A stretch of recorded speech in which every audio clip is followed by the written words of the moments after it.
Kisah sahabat Nabi yang buruk rupa tapi jadi rebutan bidadari. Orang di zaman sekarang memilih pasangan melihat dari tampilan fisik dan harta semata. Padahal dalam Islam tidak diperbolehkan seperti itu. Kita harus menerima apa adanya tanpa melihat dari buruk rupa maupun harta. Sebab di mata Allah semua sama. Sesungguhnya Allah tidak melihat pada bentuk rupa dan harta kalian. Akan tetapi Allah hanyalah melihat pada hati dan amalan kalian. Hadis riwayat Muslim. Seperti kisah sahabat Nabi yang buruk rupa yang dijodohkan dengan wanita cantik. Berikut adalah kisahnya dikutip dari berbagai sumber. Dahulu ada seorang sahabat Nabi yang bernama Julaibib radhiyallahu anhu. Dia lahir di dunia tanpa mengetahui siapa kedua orang tuanya, dan dia tidak mengetahui nasabnya. Bagi masyarakat di zaman itu, orang yang tidak memiliki nasab jelas merupakan suatu aib. Julaibib memiliki tampilan fisik bisa dibilang buruk rupa, sehingga karena buruk rupanya jarang ada orang yang mau mendekatinya. Julaibib adalah orang yang sangat bertakwa kepada Allah dan Rasul-Nya. Dia juga adalah salah satu prajurit perangnya Nabi Muhammad SAW. Walaupun banyak orang mengucilkan dia, tapi tidak dengan Nabi Muhammad SAW. Suatu ketika selesai menjalankan sholat, Nabi sempat memanggilnya. "Julaibib, tidaklah engkau ingin menikah?" tanya Rasul dengan lembut sambil tersenyum kepadanya. "Siapakah orang yang mau menikahkan putrinya dengan diriku ini ya Rasulullah?" jawab Julaibib sambil tersenyum. Lalu Rasulullah menjawabnya dengan senyuman. Julaibib menyadari bahwa dirinya tidak mempunyai apa-apa, dan menurut dia tidak ada seorang pun yang mau menikahkan anaknya untuk dia. Keesokan harinya, Nabi Muhammad bertemu lagi dengan Julaibib. Lalu Rasulullah kembali bertanya kepada Julaibib, "Julaibib, tidakkah engkau menikah?" Dengan jawaban yang sama, Julaibib menjawab pertanyaan Rasulullah.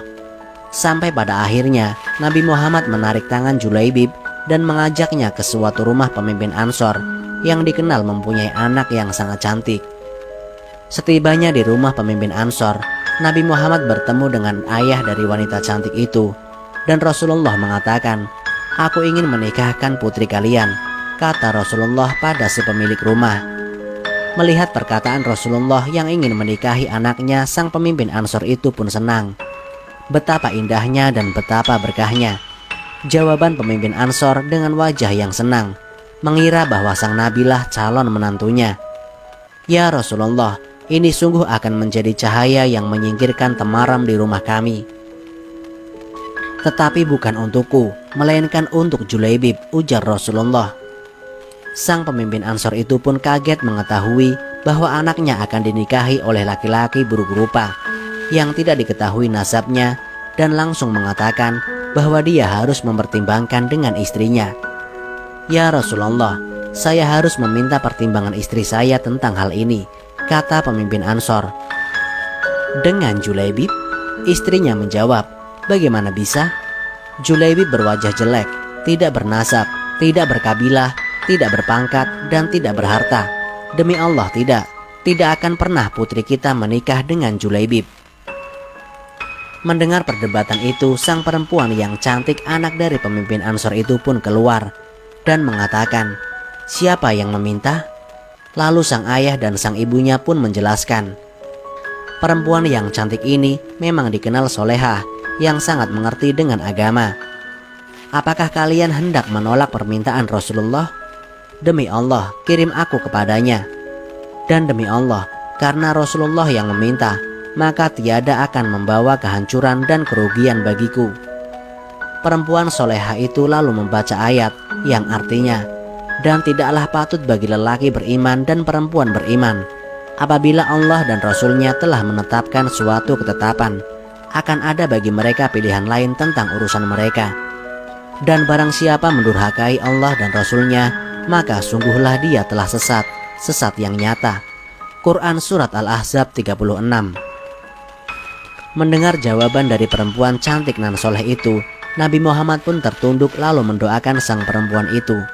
"Ya Allah, limpahkanlah kebaikan atasnya dalam kelimpahan yang penuh berkah, jangan kau jadikan hidupnya payah dan bermasalah. Maka benarlah doa Nabi Muhammad SAW. Tidak lama kemudian Allah karuniakan jalan keluar baginya. Kebersamaan di dunia ternyata tidak ditakdirkan terlalu lama. Meski di dunia sang istri salehah dan bertakwa, tapi bidadari telah terlampau lama merindukan Julaibib di surga. Julaibib, sahabat Nabi yang buruk rupa, lebih pantas menghuni surga daripada dunia yang tidak bersahabat padanya. Setelah pernikahan dengan perempuan cantik, Julaibib ikut perang dengan Rasulullah. Dan Julaibib pun menjadi salah satu korban yang meninggal dalam peperangan itu. Saat syahid di medan perang, Rasulullah begitu kehilangan sosok Julaibib. Pada akhir pertempuran, Nabi Muhammad bertanya, "Apakah kalian kehilangan seseorang?" "Tidak ya Rasulullah," serempak sahabat menjawab. "Sepertinya Julaibib memang tidak berarti di kalangan mereka." "Apakah kalian kehilangan seseorang?" tanya Rasulullah kembali. Nabi SAW bertanya lagi. Kali ini wajahnya merah bersemu. "Tidak ya Rasulullah." Kali ini sebagian menjawab dengan was-was. Beberapa orang menengok ke kanan dan ke kiri. Rasulullah menghela nafasnya. "Tetapi aku kehilangan Julaibib," kata beliau. Para sahabat tersadar, carilah Julaibib. Maka Julaibib yang mulia pun ditemukan. Ia terbunuh dengan luka-luka di sekitar tubuh dan wajahnya. Di sekitar jasadnya ada 7 jasad musuh telah dibunuh. Rasulullah dengan tangannya sendiri mengafani Julaibib. Beliau mensolatkannya dan berdoa, "Ya Allah, dia adalah bagian dari diriku dan aku adalah bagian dari dirinya," kata Rasulullah. Saat Julaibib selesai dimakamkan, terjadilah peristiwa yang menakjubkan. Rasulullah menangis, air matanya meneteskan sembari memandang ke langit dan tersenyum. Lalu membuang pandangannya ke samping seraya menutup mata dengan telapak tangannya. Para sahabat yang melihat kejadian itu terheran-heran, lantas bertanya kepada Rasulullah, "Wahai Rasulullah, mengapa engkau menangis di pusara Julaibib?" "Aku menangis karena mengingat Julaibib. Hari ini dia memintaku merestuinya untuk menikah. Semestinya hari ini dia tengah bahagia bersama istrinya. Namun hari ini juga ia telah tiada," jawab Rasulullah. "Lantas tadi kenapa engkau tersenyum?" tanya salah seorang sahabat. "Saat memandang langit, aku melihat para bidadari turun untuk menjemput Julaibib," jawab Rasulullah. "Tapi mengapa lantas engkau membuang pandangan ke samping? Apa yang engkau lihat ya Rasulullah?" Bidadari yang menjemput Julaibib begitu banyak. Mereka saling berebut. Ada yang meraih tangannya, ada pula yang meraih kakinya. Sehingga salah satu dari bidadari itu tersingkap kakinya dan terlihat betisnya, kata Nabi Muhammad SAW.